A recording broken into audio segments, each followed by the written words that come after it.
Hello, hello, hello. Welcome to the Unnamed Cybersecurity Show. And hey, that's what I like We to got to work. fix that. We do, we might, but I like to go that way, guys. So, that's me, the New Yorker, Carl. We got Bob out of Jersey, got Chris out of Michigan, and then we got Matt out of PA, and he's not missing. We found him. He's been stable for the last 2 weeks, so that's a first here on the podcast. And speaking of first, we got a lot of stuff going on today, and I think Chris, you had a couple things you wanted to bring up today. Oh, you mean there's nothing Yeah. going on. Nothing going. I mean, if you want to buy a car, same old. Yeah, I mean, buying a car right now is fine. Only half the dealers are affected still. I mean, whatever. Yeah. Do you want to talk about the breaking news that Bloomberg posted like Friday? Yeah, let's do breaking news.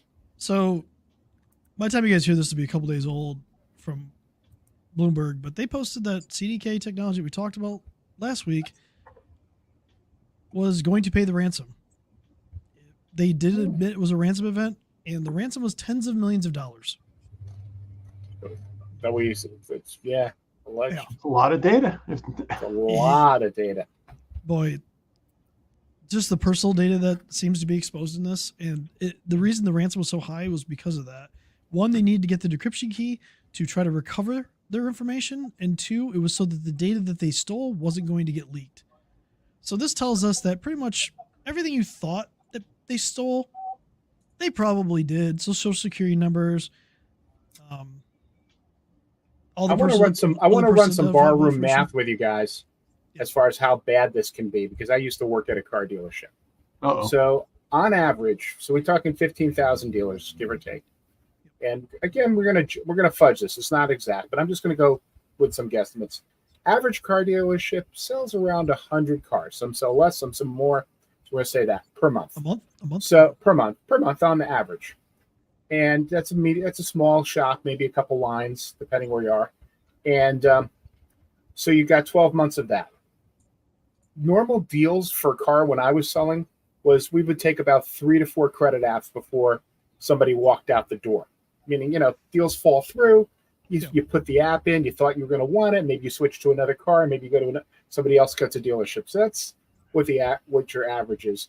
You got to maintain and hold those deals for about 7 years, because they come back. There's issues. Oh, you discriminated against me. There's all these other things that could come in.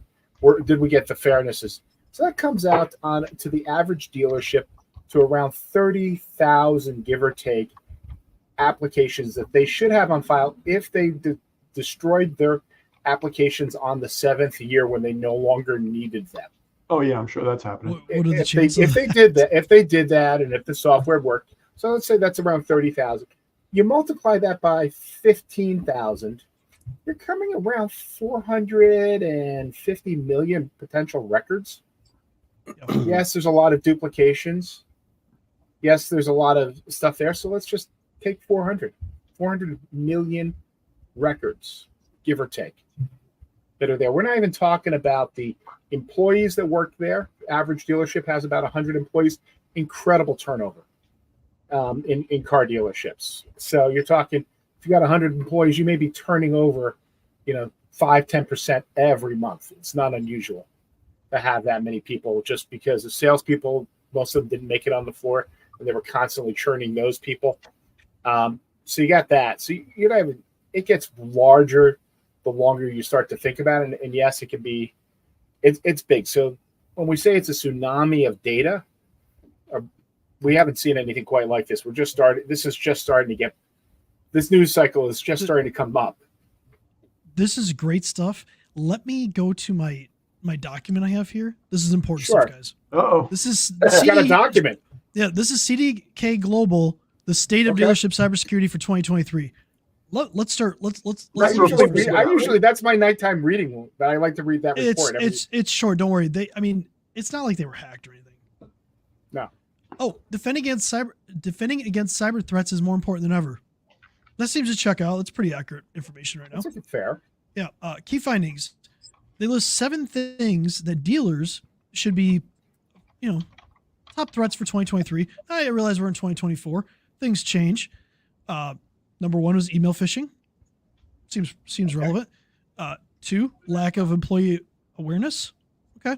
3 is ransomware. That might move to number 1 for 2024, but we'll come back to that one. 4 is PC virus or malware. 5 is theft of business data. Oh, well, 5 and 3 kind of go together. Ransomware and theft of business data. 6 is stolen or weak passwords. Probably gonna tie those back together. And 7 was vehicle cyber attacks. I haven't heard too many vehicle cyber attacks. I know Teslas can be stolen and stuff like that, and we get that, but like it's not really caused any issues when people are driving. What I don't see on here is supply chain attacks. That's true. So CDK might want to update their report for next year to say supply chain attacks are It's actually around one of the next year. top. Yeah, that's fair. One of the top risks to dealers. So I'll be interested to see when they put out their 2024 report, if they do, if supply chain attacks goes number 1. You pointed out something really interesting there, Chris. You said when we're talking about ransomware and client data, why are those two linked together? Well, I mean, if you're a threat actor and you're trying to get money, you hit them with ransomware. Okay, cool. Can you recover from it? That's the first thing they're going to say. Oh, we have backups. Cool. Yeah, but during the ransom part, we already exfiltrated your data. So now we have your data. So let's hit you with a double ransom, double extortion. So do you want the decryption key to get your data back? No? Cool. We still have the data. So now you need to pay again so that we don't leak the data, which doesn't always play out well. Shouldn't trust criminals.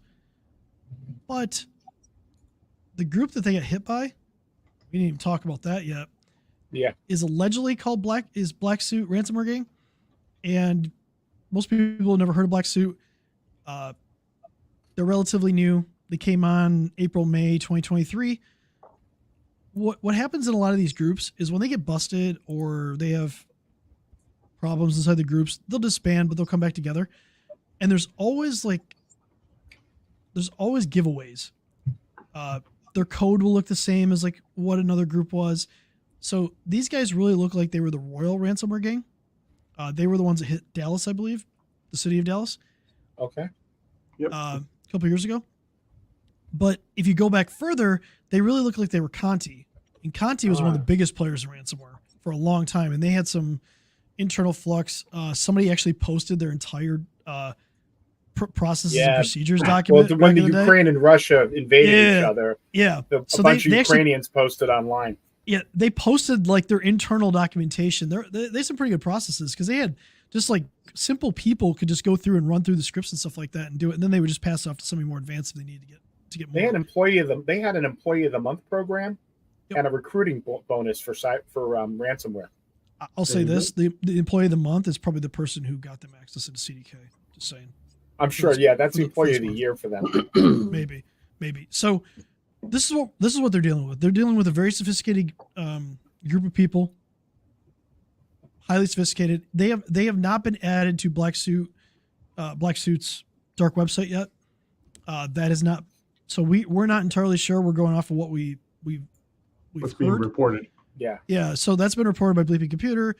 Bloomberg reported that they're going to pay the ransom. They said today that today, Monday, that they're kind of, this is the day we're shooting it, they're kind of recovering. We'll see how long that takes. But if we go back to their document, and their document's very important here, they say that the average dealer during a ransomware cyber attack will be down 3.4 weeks. So if they beat 3.4 weeks, at least they beat their dealership impact. Because right now, a $1.2 trillion a year sector is being smashed right now. So, Chris, hold that thought for a second. If we jump back to your top 10, your top 7 list, I was looking at it. Not my top 7 list, CDK Global stuff. It's CDK's top 7 list there, and the Black Suit guys typically do compromise people off a phishing email. I saw a report that that's what happened here. We don't know that it hasn't been confirmed, but if you look at their top 7 list, number 1, email phishing. That is true. So it's going to be supply chain tech next year, though. Yeah, it's going to be supply. Yeah. So I do. Yeah. I'm sure there's about 15,000. I'm sorry, I didn't mean to cut. Do you have anything more, Chris? I didn't mean to cut you off with that. No, I was going to say from the standpoint of like this whole situation that they're in. I mean, I'm making fun of it because they posted something, which is valid. I mean, dealerships need to worry about this stuff. But when you sell cybersecurity dealerships, and then you're hit with something like this, and it sounds like, and we don't know. We know they tried to come back up on Thursday, and they shut it back down because they got a cyber attack. And some of the rumors that you read online, again, rumors, it really looks like they prioritized bringing the company back online without following through on incident response, like proper incident response. Again, the rumors, and I get that. And this is a sophisticated gang, so you gotta take that into account. But this is what they're selling to their dealers. This is what they're selling to people. They're literally on their website. They're selling this stuff. They're putting reports out there. And then you dive into how their business works with like the always on VPN, and there has to be admin credentials and all of this stuff. And it's like something doesn't add up. And unfortunately, some people's livelihoods are affected by this, and it's really sad. And it's something that they need to take into account. But I don't know. It's, again, U.S. auto industry is like $1.2 trillion a year in sales. Yeah. What impact is this going to have on that? It's going to be huge. So we're talking about 15,000 companies, guys who worked and gals that worked to build these companies up. Yep. And look, CDK wasn't really cybersecurity first. Their real thing, they threw this in as a bolt-on product.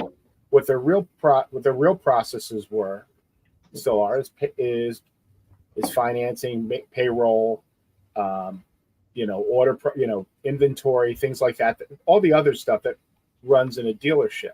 So the question is, you as a dealership, you don't have a lot of places that you're going to go to get this type of business line software out there. And forget if you're a car dealer. What's that? I was saying we lost you or you lost me. One or two. Sorry. Oh, I'm still here. Can you hear me? I hear you. I got him. Okay. All right. So whether you're a car dealership or an accounting firm, law office, there's every business that's running a significant business is going to rely on some form of business line application. And the question is, what could they have been doing, and what should you be doing to minimize what happens? So God forbid, your business line application gets compromised. What can you do as the end user to protect your business?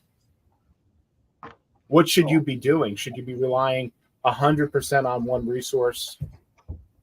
It's nice to have everybody likes to say one throat to choke. Well, I mean, look, we all run businesses. How frustrating it is to have multiple vendors,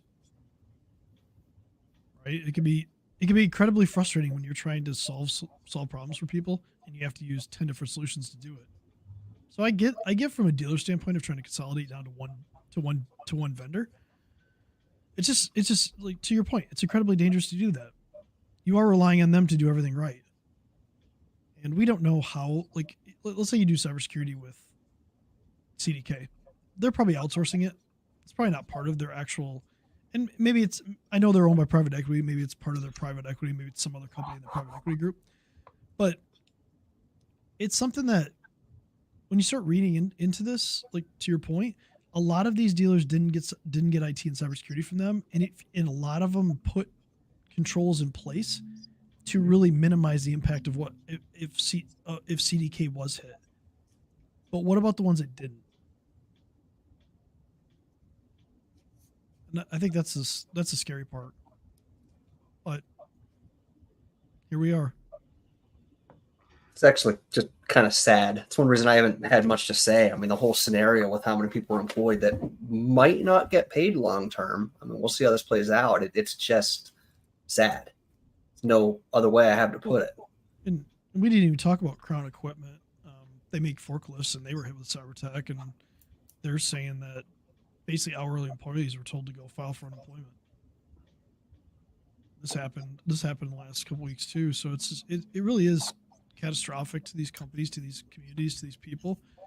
And I don't know. I mean, like, we're here because we want people to understand this, and we want to help people avoid this. The unfortunate reality is is as consolidation gets more and more in certain businesses, there's only so much that we can help you do, and there's only so much that you can do yourself. You can have a security program. You can do everything right. But if you're relying on something like this to run your business, there's going to always be a risk that something could happen to them that could take your business down. And kudos to the dealers that could go back to paper like as fast as they could to keep going, to have those processes and those procedures in place to when they had this incident that they could keep their business going. Because how many didn't? That's something we don't know yet. Well, going back to your point, Chris, I mean, the dealers, we have businesses, we've run into businesses where they'll run everything inside of Google. They'll run it through a Google workspace, so they'll run it through an Exchange space. And, you're looking at that, and that may not be a business line application, but for that business, it really is, because that's where all their data is held and everything else. And still with that, we're talking about, having redundancies, having another vendor who backs up that software or that data. So at least you can connect and make the phone calls and spin into another computer or something if you had to. Those are, what you're working with is separate. When you're working with an IT team, even if it's from the business line application, they should be asking questions. Okay, what happens when everything goes off? What happens when that most trusted application? What is your plan? And if you don't have that, you really should be talking to somebody like us as far as putting together something like this, because we understand, like you said, too many vendors, it's headache. But if you don't have some plans in case, if you're dependent on these people, these are the programs that are bringing in the money, and you don't have a plan for, God forbid, one of these guys, we've been throwing the word supply chain attacks at, and for those who are not technical, that just means CDK is a supply side attack. This was something that was in the chain. That car dealership, XYZ, could have had the best security in the world, but CDK, which was their supplier, got corrupted, and basically the whole chain of bringing in the money has been affected. So then the question is, how fast can they react and get back up? And some dealerships are up, I'm sure. Yeah, I mean, if you use supply, you could talk. It's anything in your supply chain. So how do you conduct business? I mean, Microsoft 365, Google Workspace, QuickBooks Online for a lot of people, SAP. What if happened? So, like, pick something that you rely to run your business on. It could be supply chain tech. I mean, we're almost to the 3-year anniversary of when Kaseya got hit, and it took down companies from ransomware. It took down IT providers for about a month. Yep. Because they took Kaseya offline completely, and that was a supply chain attack on what we do. I'll share a funny story, because this is not funny for me because it's affecting me. But let's talk about an incident. An incident happened to me this morning. I went downstairs and my basement was flooded, and I have a sub pump. Okay, I have a backup sub pump. Right? So my plan was, if my primary sub pump fails, my backup works. Turns out, when the float gets stuck on your backup and your primary fails, your basement floods. So Chris, yeah, could it be what you're getting at is that it's important to test your backups and your sump pumps? Well, I mean, the sub pump's electrical. I mean, it's going to fail somewhere. Right? But for my water one, I do test the flow like every quarter, and I did, and it just got stuck. So our basement had a bunch of water in it this morning. So my point is, I had an incident. I had a plan. I had a backup. Everything failed, and my incident response plan was calling a plumber because I couldn't get the damn pipe off the old sub pump, because I couldn't find a pipe wrench that would fit it. So, and then that's where we're at. And my wife is at home cleaning up the basement while I'm working and making a podcast. So, but sure, now this is going to end well for me. But now your sump pump plan is to have an extra wrench that can fit that sump pump. I'm assuming that's. I'm going further. I'm going to have another. I did have a sub pump. I had a backup sub pump ready to go. Right. I don't know what I did with the pipe wrench. Anyway, I'm going to actually get PVC, everything, put into the new sub pump and have it ready to go, that I could drop that thing in there without even replacing the pump. I'm going deep on this one. Yeah. Yeah, this is gonna be epic. And I am not a plumber, so this is gonna be fun, to say the least. But that's my story. I'm gonna start using this as an analogy because it really does illustrate what can happen. Even when you plan for things, stuff happens, right? Yep. You can plan for everything. You can have a backup plan. You can have everything you think in line, and then you test your plan when your sump pump fails and find out that there's still some gaps that you need to address. So I need to address Do you feel like you're in a better place to have had those sump pumps there than not to have had sump pumps or anything, and you would have had a flooded basement? My basement is flooded, but it actually in less than 10 hours, my basement probably had about a half inch of water. So that's why I had a backup. Excuse me. So, you know. Okay, well, we better cut this short so you can get back home. And Yeah. bailing Yeah, out. and you can. I brought the dog with me just in case, so the plumber could come and help us out. So we're good. He's chilling. Sure. But have a plan. Test your plan. Your plan will fail at some point. Modify plan. There, we should have summed up with that. Simple. Hopefully like next week we can simple. talk about something other than CDK. By the way, I don't think so. what It's going to be. We're probably. This is gonna fester.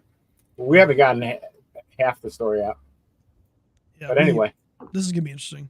So if anybody had questions, comments, try to give me plumbing advice. I'm open. Some of the comments. Taking up a collection so Chris can have a wrench at home. Yeah, Yes. I'm gonna start a GoFundMe for this because I feel like For the that's the wrench. way that we should use that. Sarcasm, folks. okay. Guys, have a great week. Hey, Chris, have a good rest of the week. Matt, Bob, do you have any closing remarks or? I Me don't. neither. I'm just No, stuck I thinking don't- of Chris as a plumber. It's hilarious. Yeah, I'm not even gonna go there. It's too easy. I'm leaving it be. Okay. I'm really trying not to make a Mario joke right now, so let's just let Mario or Luigi. I'm just not. Hey, folks, I'm gonna end on this one. We really don't want to see Chris's plumbers crack. So, have a good week, everybody. That's one way to end up.